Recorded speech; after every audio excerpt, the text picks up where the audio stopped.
In a small, secluded village nestled between towering mountains and ancient trees, there lived a girl named Lyra. She had always felt a pull towards the world beyond the village, a world she only knew through her imagination. Her village was quiet, untouched by the speed of the outside world, and filled with people content with their simple lives. But Lyra was different. She dreamed of the wind, of far-off lands where stories were not just told but lived. Her home stood on the edge of the forest, where the whispering trees seemed to talk to her. Every evening, she would sit by the window and listen. Some said it was only the wind playing tricks, but Lyra believed otherwise. She had always felt that the wind carried with it something special, something only she could hear. It was like a song, a melody calling her from beyond the mountains. One day, while walking through the village square, an old traveler appeared, cloaked in layers of faded, weather-worn robes. His face was lined with the years of a life spent wandering, and in his eyes, Lyra saw the vastness of the world she longed to know. He told stories of lands where the oceans gleamed like jewels and cities where towers scraped the sky. Lyra was entranced. The traveler noticed her curiosity and handed her a small, intricately carved flute made of wood as dark as night. "This is no ordinary instrument," he said, his voice low and gentle. "It carries the song of the wind. Play it when your heart is open, and it will show you the way to your deepest desires." That night, with the flute in hand, Lyra walked into the forest. The moon hung low, casting a silver glow on the path ahead, and the wind began to hum around her. She lifted the flute to her lips and played. The notes that flowed from it were unlike anything she had ever heard, soft and sweet, yet filled with an ancient power. As the melody danced on the breeze, the trees began to sway, and the air thickened with magic. Suddenly, the forest shifted around her. The familiar trees and paths melted away, replaced by a vast meadow bathed in the golden light of a rising sun. Lyra was no longer in her village. She stood at the edge of a new world, one brimming with possibilities. Before her stretched a landscape of rolling hills, rivers sparkling like silver threads, and distant mountains with peaks hidden in the clouds. And there, in the wind, she heard it. The song that had always called to her. It was no longer a whisper, but a full, vibrant symphony, beckoning her forward. Lyra walked, her heart light, her spirit soaring. Every step she took brought her closer to the unknown, yet it felt as though she had always belonged here. The wind, now her constant companion, guided her through forests where ancient creatures watched her pass, and across rivers where the water sang as she crossed. She came to a city of light, its streets paved with cobblestones that shimmered underfoot, and towers that reached towards the heavens. The people there smiled at her as if they knew her, as if they had been waiting for her. In the center of the city stood a grand hall, its doors wide open, welcoming her inside.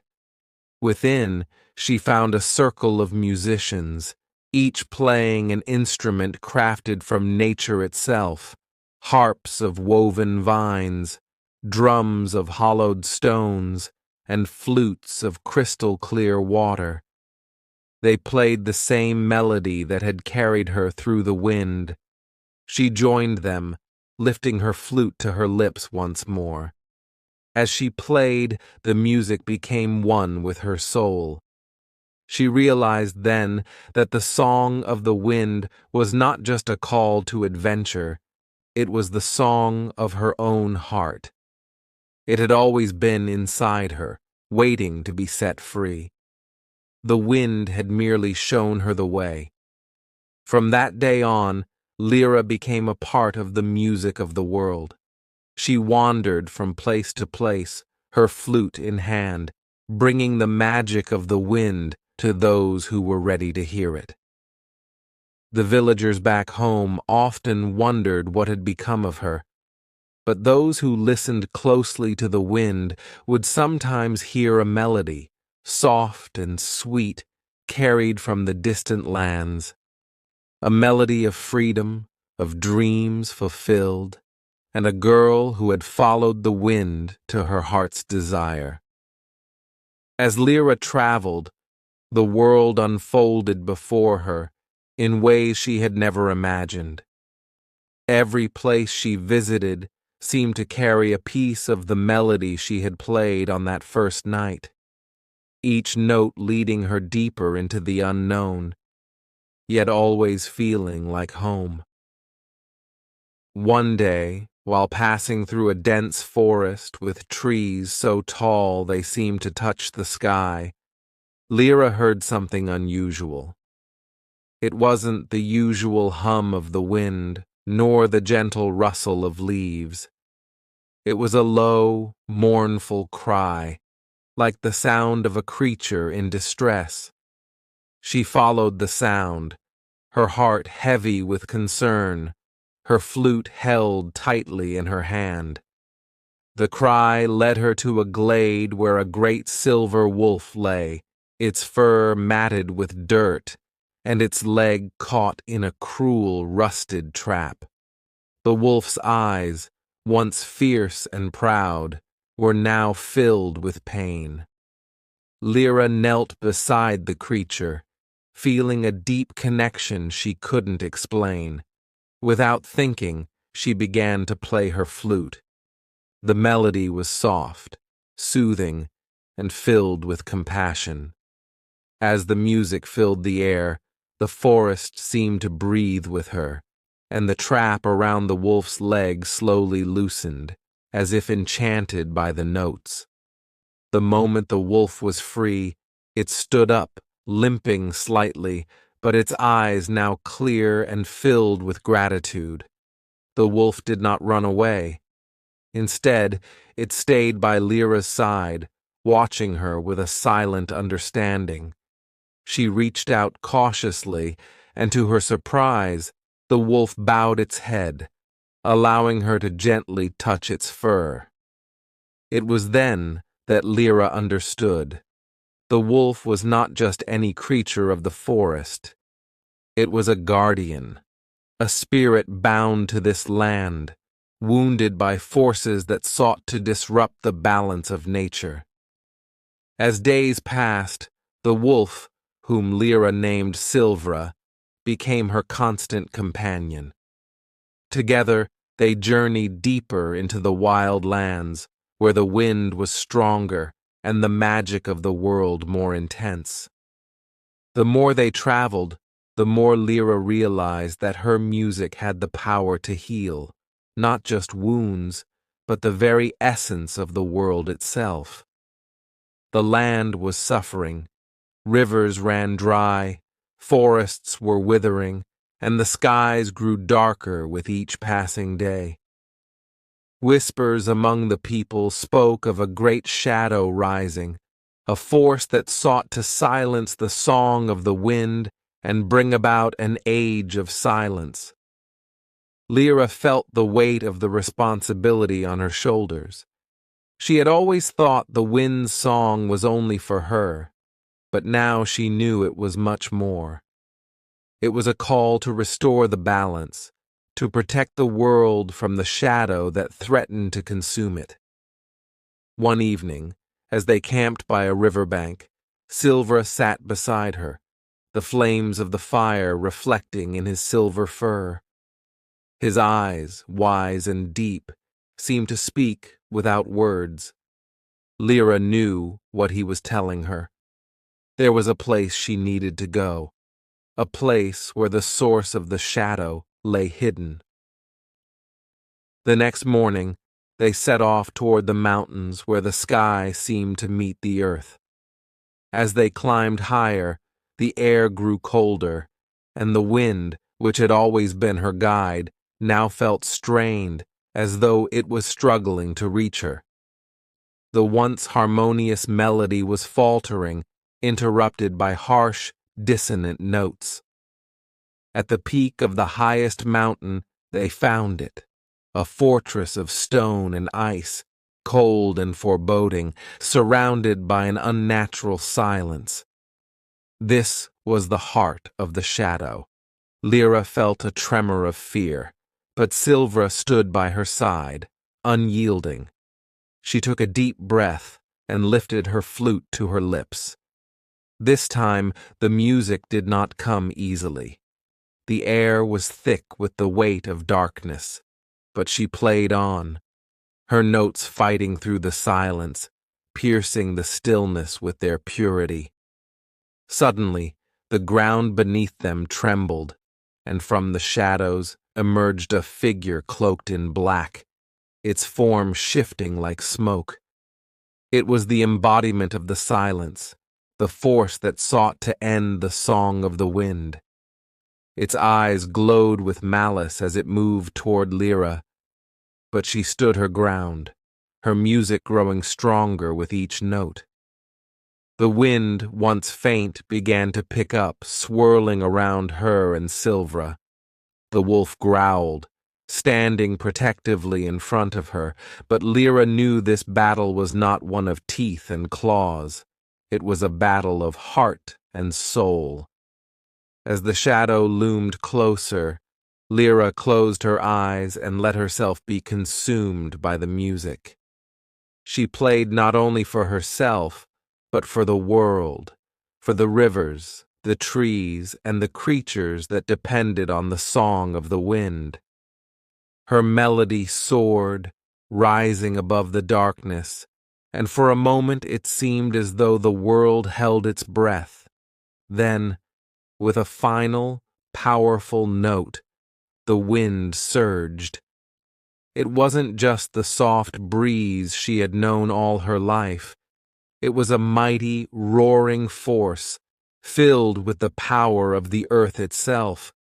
It swept through the fortress, shattering the silence, and the shadow let out a terrible cry as it was torn apart by the very song it had sought to destroy. When the wind finally calmed, the fortress was gone, reduced to nothing but whispers in the breeze. The sky cleared, and for the first time in days, the sun broke through the clouds, bathing the land in light. Lyra lowered her flute, her heart full. Silvra stood beside her, his eyes reflecting the warmth of the sun. The world was healing, and the song of the wind, now stronger than ever, would continue to guide those who listened. As Lyra and Silvra descended from the mountain, the air felt lighter, clearer, and alive with the echoes of the wind's song. The world had been restored to its natural rhythm, and Lyra could feel it in every step. The trees whispered once more, the rivers sang, and the creatures of the wild emerged from their hiding places. Yet, even as peace returned, Lyra knew that her role as the keeper of the wind's song had only just begun. They traveled far and wide, through valleys of golden fields, across deep, mysterious forests, and into towns where the people greeted her with curiosity and warmth. The legend of the girl with the flute and her silver wolf companion began to spread, whispered in markets and taverns, and passed from village to village. Some claimed she was a spirit of the wind herself, sent to restore balance to the world. Others believed she was merely a girl blessed with a gift of extraordinary power.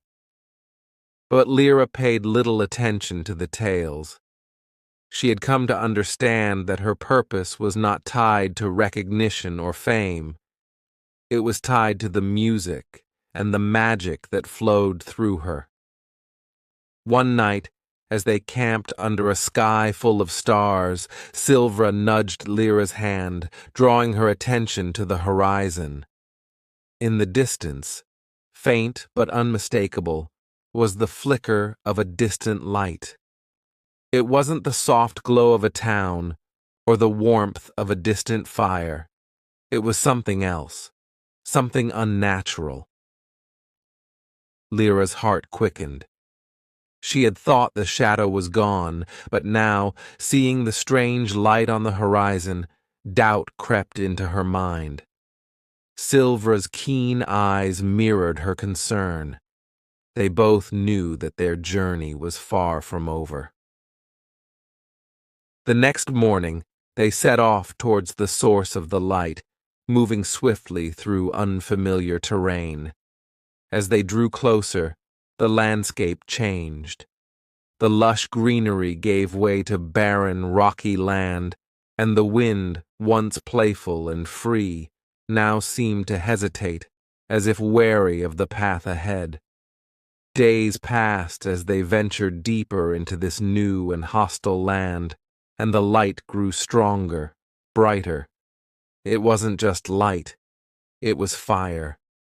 As they neared, Lyra saw what looked like a city, but it was nothing like the cities she had visited before.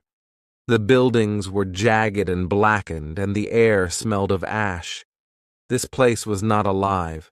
It was cold, harsh, and filled with a sense of despair. In the center of the city stood a great tower, and at its peak burned a flame that pulsed with unnatural energy. Lyra felt its oppressive force pressing down on her, but she didn't turn away. She knew she had to go on. As she and Silvra approached the tower, figures began to emerge from the shadows. People, but not quite. Their eyes were dull, their movements slow and heavy, as if they were bound by invisible chains. They were silent, yet their faces were etched with pain. It was as if the very light of their souls had been drained away by the fire that burned above them. Lyra felt a deep sadness wash over her. These people were trapped, enslaved by whatever dark power had claimed this place. She knew that her music could free them, but as she reached for her flute, she hesitated. This time, the darkness felt different. It wasn't a mere shadow. It was a force that had taken root in the hearts of these people, feeding off their fear, their hopelessness. Silvra growled softly beside her, sensing the danger ahead. Lyra knew she couldn't fight this with force. She needed to reach them in another way, through the wind's song. But this time, it wouldn't be enough to simply play the flute.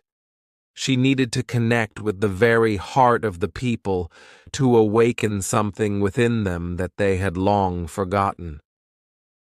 She took a deep breath and began to play, but this time the notes were softer, gentler, more intimate. The melody was not one of triumph or power. It was a song of remembrance, a call to something deeper. It was a song that spoke of home, of love, of the things that made life worth living. At first, the people didn't respond. Their eyes remained dull, their movements sluggish. But then, slowly, something began to shift. A woman in the crowd lifted her head, her eyes flickering with a faint light.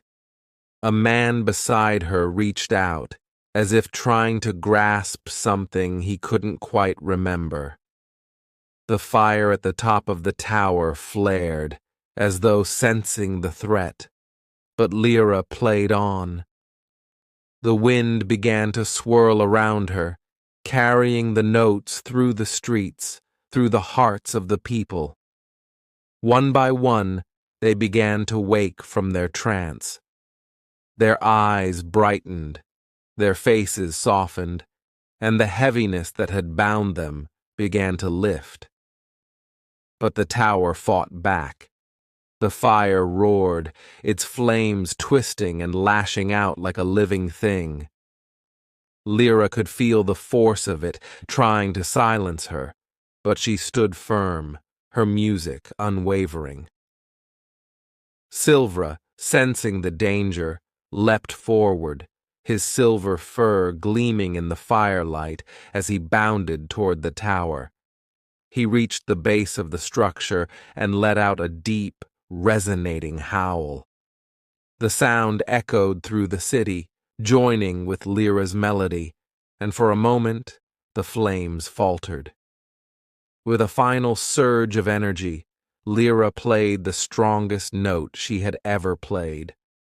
The wind rose, fierce and unstoppable, and it tore through the city, sweeping up the flames and extinguishing them in a single, powerful gust. The fire at the top of the tower went out, leaving only darkness behind. As the wind died down, the city was silent.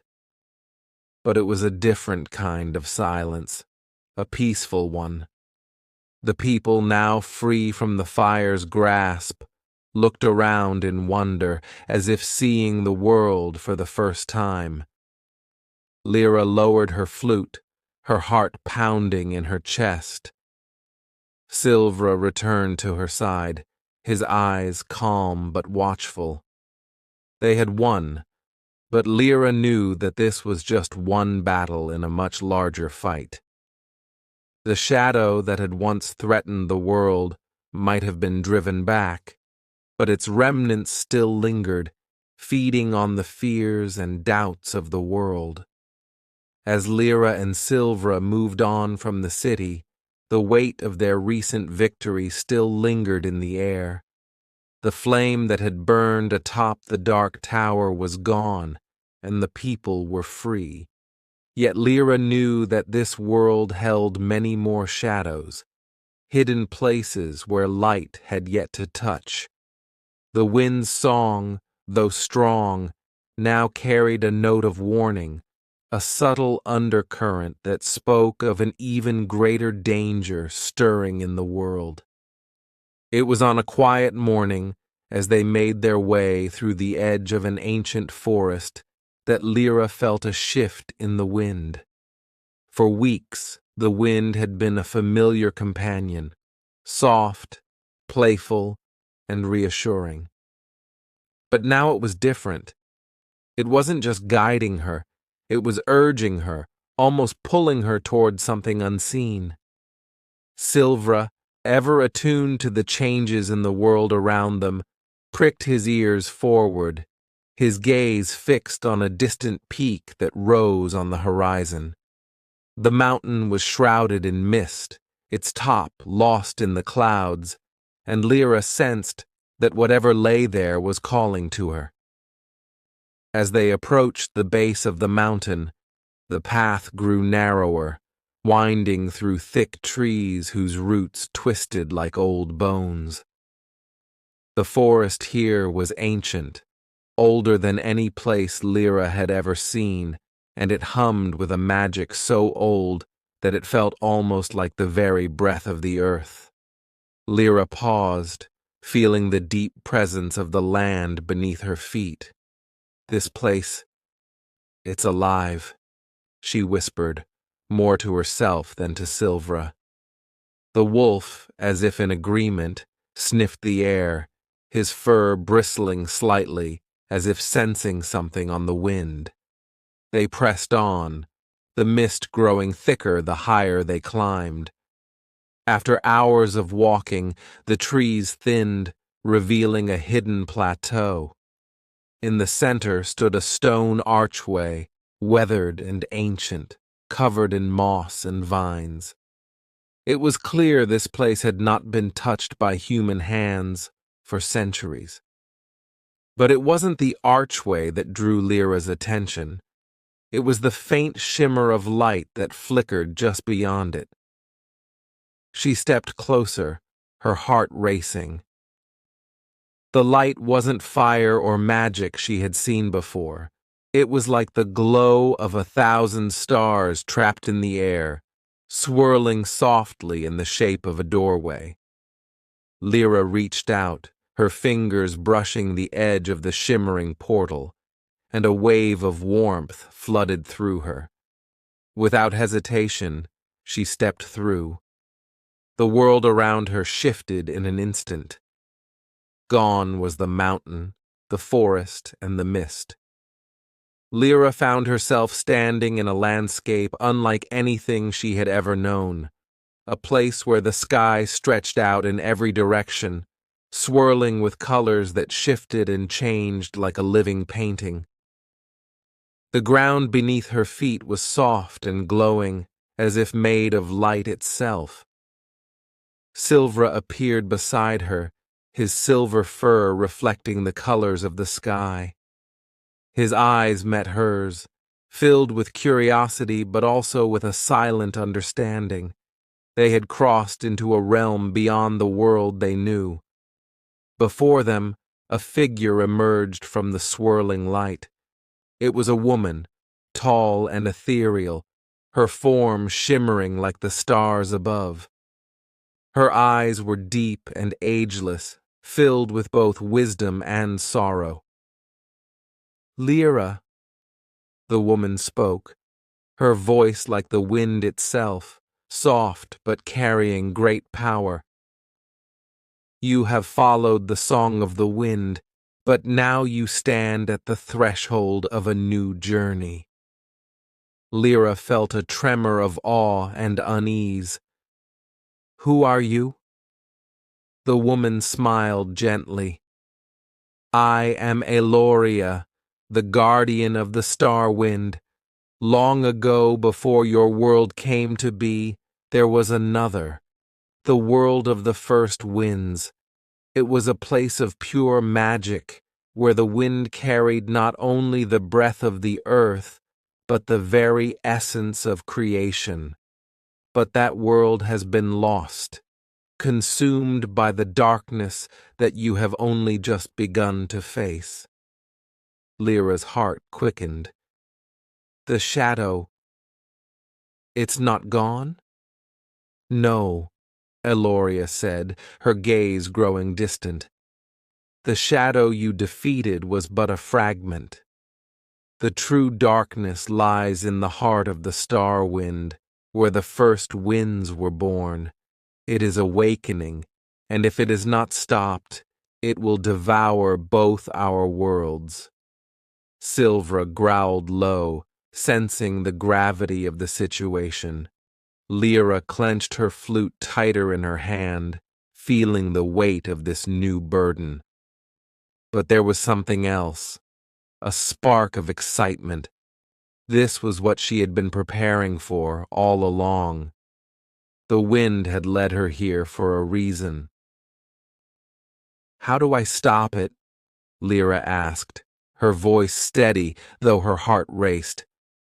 "To face the true darkness, you must find the song of the stars, a melody that has not been played since the dawn of time.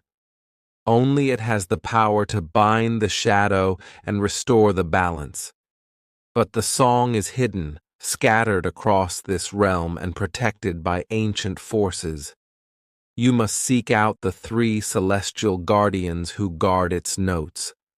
Only with their guidance can you learn the song and confront the darkness." Lyra nodded, determination rising within her. "Where do I begin?" Eloria extended her hand, and a glowing map appeared, hovering in the air before them. It showed 3 points of light, spread across the vast, otherworldly landscape. The first guardian awaits in the Valley of Echoes, Aloria said. It is a place where time and sound intertwine. There, you will face the guardian of sound. Only if you can master the echo of your own heart will you receive the first note of the song. Lyra studied the map, her resolve hardening. She had faced shadows and flames, healed lands and freed people. Now she was called to something even greater. With a deep breath, she looked back at Aloria. I will find the guardians, and I will learn the song of the stars. The guardian of the star wind smiled, her form beginning to fade into the swirling light. Remember, Lyra, this journey will not just test your strength, it will test your spirit, your heart. The darkness seeks not just to extinguish the light, but to corrupt it. Stay true to the wind's song, and you will prevail. With that, Aloria disappeared, leaving Lyra and Silvra alone beneath the vast, swirling sky.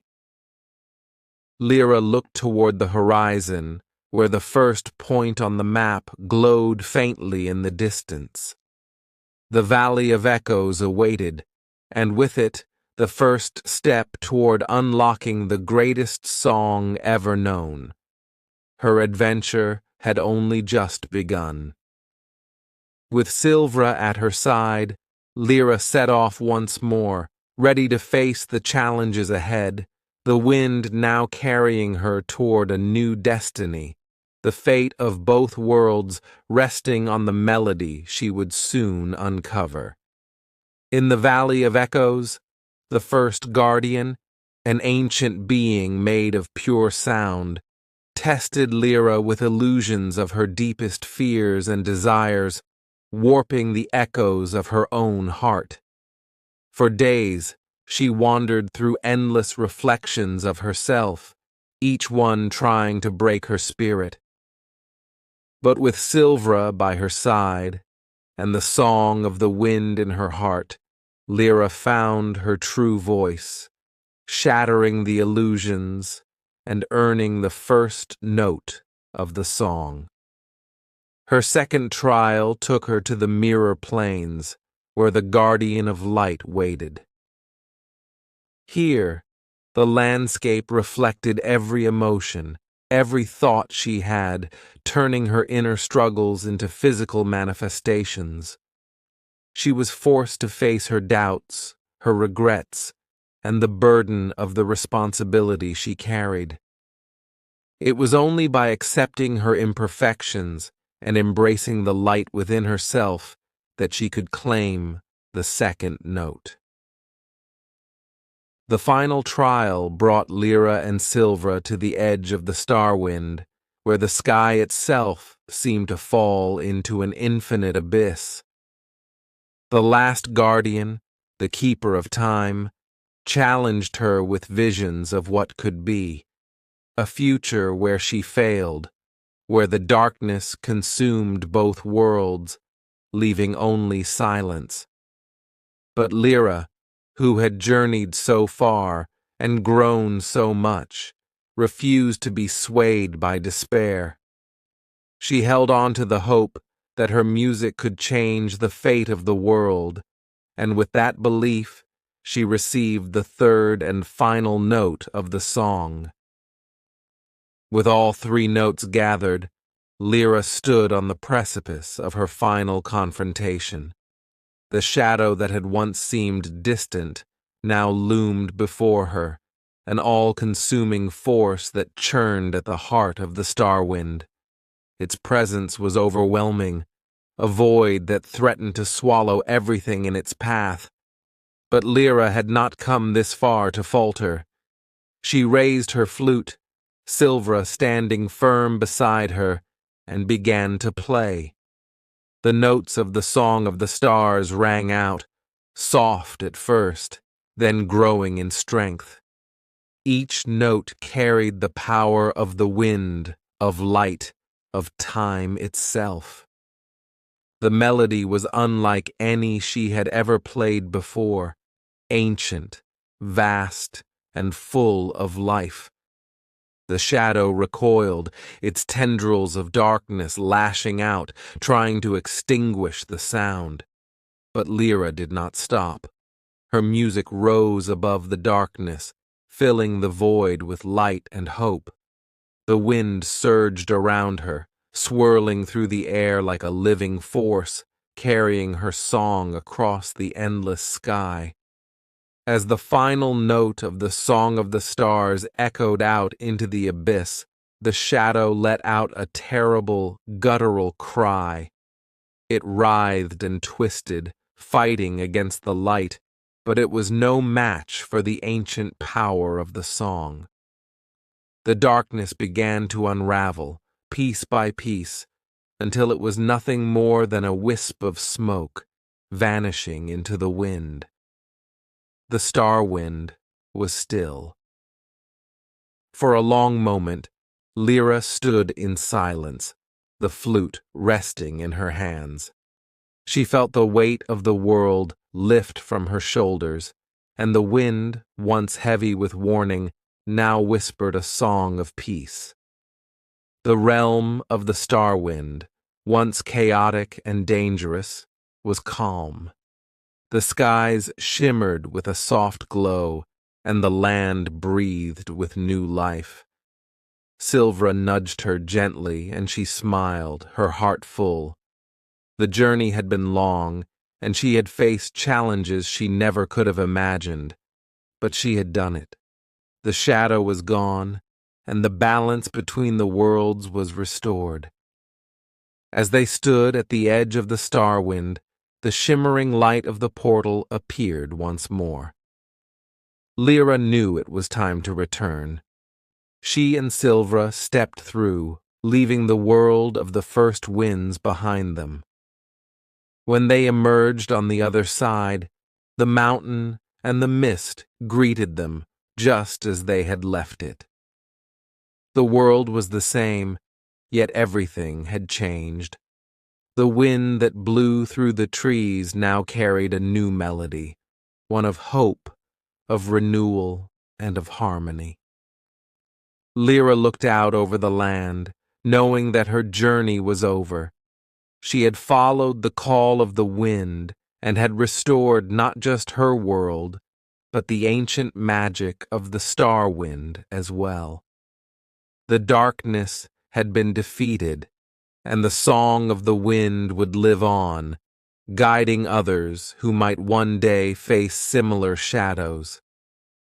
With Silvra by her side, Lyra set her flute to her lips once more.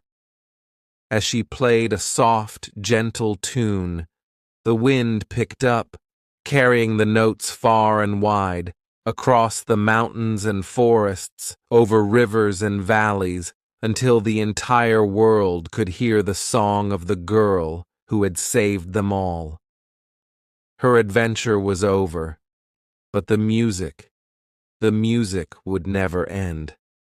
And so Lyra walked into the horizon, the wind forever at her back, her heart full of the melody that would live on in the stories of those who would remember her as the keeper of the wind's song, the girl who turned silence into music and brought light to the darkness.